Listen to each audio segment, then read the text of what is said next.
Well, Renato right here.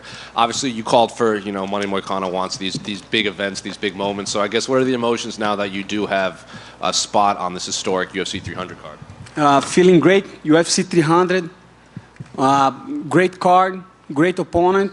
I think it's a good opportunity for me, so I'm just honored to be here. Correct me if I'm wrong, I think you guys were the last fight added to this card. So were you expecting to be on that card, or was it a surprise when they called you? No, it was a surprise. I was expecting to fight in UFC 301 in Brazil, or even on the pay-per-view in London, on Europe. I was expecting that because that would make sense. But guess what? They call me, and I'm here. Is this the better card to be on for you, 300, rather than those two other ones? Definitely is a card that I want to be. Of course, UFC 300 on the prelims, several champions face each other, like Davidson Figueiredo and Cody Garbrandt, and I'm fighting on the same card. I wish was on the main event. I wish was on the main card, but guess what? It is what it is. And what do you make of Jalen as an opponent? Because obviously, I think we kind of expected you'd be fighting Patty because you guys were talking back and forth. So when they came with Jalen, what went through your mind? Man, I don't. Of course, I wanted Patty because on the paper it was the easiest fight, the easiest fight, and I would get more people know him. So that's what it's about. But at the same time, I don't choose my opponents, and I don't have time to sit and wait, So I'm 34 years old. I have to fight. I have to get money. I want money. UFC 300. Which card would be better to get money? Of course, Dana White gonna raise the bonus, so I want the bonus too.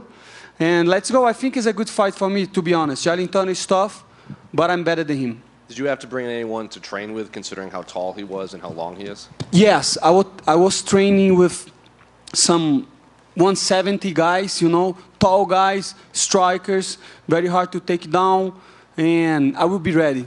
And I know you like to be critical sometimes of certain main events in the Apex and everything, but for this pay-per-view, can I get your thoughts on the main event between Alex and Jamal and the BMF fight between Justin and Max? Man, when they first started to make the card, I was talking a lot of shit about the card, especially because I wanted to see like John Jones, Conor McGregor, but I think Alex Pereira, he's becoming a star in UFC, and I think in the end of the day, the card could not get any better. And especially for Max Holloway, Justin Gaethje, that's going to be a banger. That's going to be an amazing fight, and I'm glad that I will fight and then watch the fights. Actually, last one for me. Obviously, after your fights, you call Moicano wants money. There's a lot of competition for these bonuses on this card. So I guess how do you separate yourself? How do you win on Saturday? To be really completely honest with you, I don't think I'm going to get the bonus. Even if I finish him, we have 13 fights, 12 champions, and it's going to be tough to have a fight better than Max Holloway and Justin Gaethje, or Sarukian and Charles Oliveira, or Alex Pereira. I think that the card will have a lot of finishes. So to be completely honest with you, I just want to get the W. I want to finish Jalen Turner and move on. Going off of that with the bonuses right here, I'm just curious, do you think that Dana should do something special for this card, maybe give everybody who finishes a bonus? 100%. He should do that in every card. It's hard to get a finish on UFC, and I think if you do, you should get more money. But guess what? I don't make the business. I am just an employee, so whatever they do, I agree with. Back here, Renato. Speaking of money, I know you have your YouTube channel. You have a ton of things going on outside of fighting. You have the Home of Fight podcast now. So I'm curious, what do you think are some of the best side hustles for MMA fighters? I think talk about of MMA is easy because I have been training since I started training jiu-jitsu when I was 10, so I know the sport. I compete professional MMA since 2011, so I have been in the game for a long time. But the problem is some fighters, they are dumb. I don't know if you guys know, but some fighters, and I don't even speak English, but I am trying. But some fighters, they do speak English, but they are dumb, or sometimes they are lazy. But guess what? We don't have much time on this game. 10, 15 years.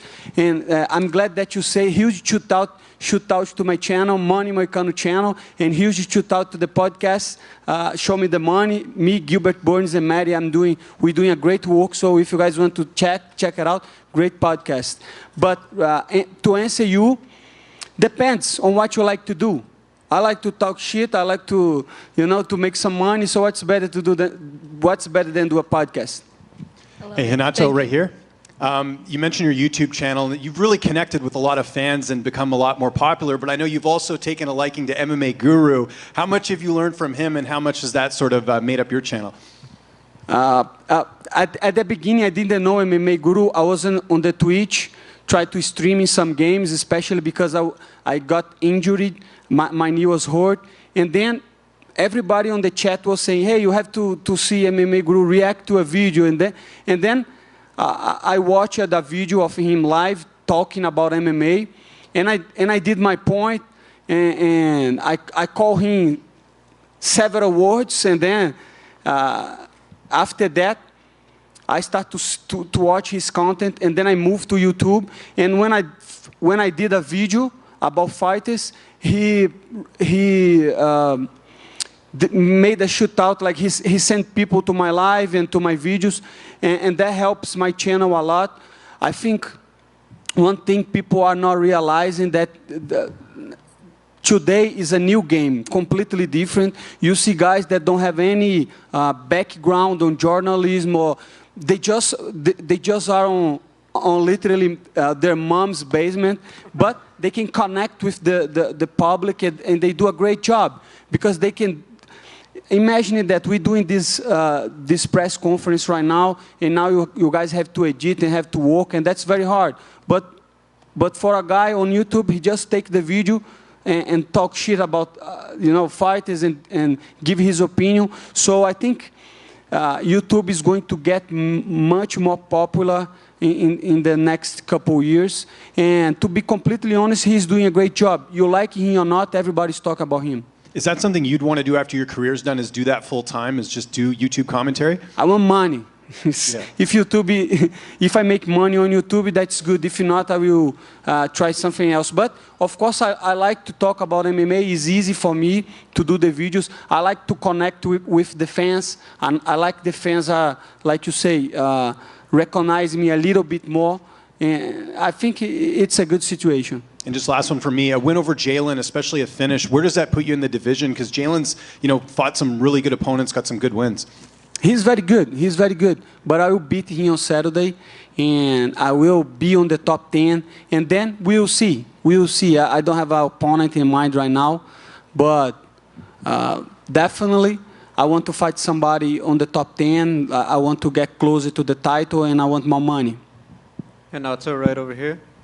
Renato, big press conference tomorrow. A lot of fans love listening to you talk. Do you have anything special planned when you get on the mic tomorrow? Not really. I never try to plan anything, I have my principles. I have something that sometimes I want to talk about. And what I want to talk about, maybe tomorrow, maybe on the fight day, is you have to get ownership of your life. Because back in the day, I used to blame other people for my faults. I used to give excuses for everything. Nowadays, this has changed my life, to be accountable of my actions. If I do something go wrong, that's my problem. If I do something go right, that's my actions too. So I wish people nowadays would care more about the accountability. I think that's my message.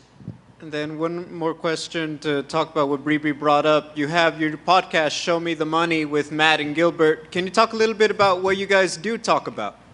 We talk about money and MMA, and we bring some fighters to to do the podcast we did with Jamal Hill, and it's a very good show. And if you are a degenerate that loves gambling, Matty is a gambler, and he's doing a good job. On the other day, he hit a 46,000 parlay with $1,000, so motherfucker is making money.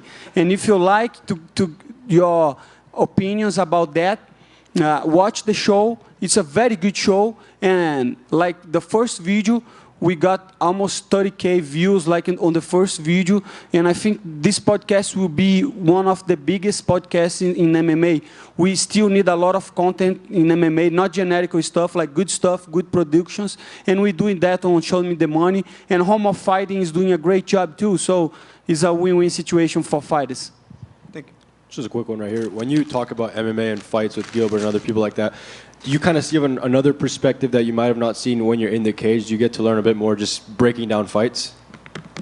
Yeah, it's different because when you're talking about MMA against a guy that doesn't do MMA or the fighter, you can see different opinions, and definitely that changed my mind in couple fights, and especially if you're talking with a guy that like to bet. It's not like a fighter because let's say Armand Sarukian and Charles Oliveira, if I am giving my prediction, I will try to do like on the technical aspect, right? I will say he's good that, he's good here, and I think one or another will win. But when the guy likes to bet, he do like props and finishes on the second round and crazy stuff that I don't like. So just remember, I don't bet. You know, I just go to the podcast and I gave my opinion about fight. Thank you so much.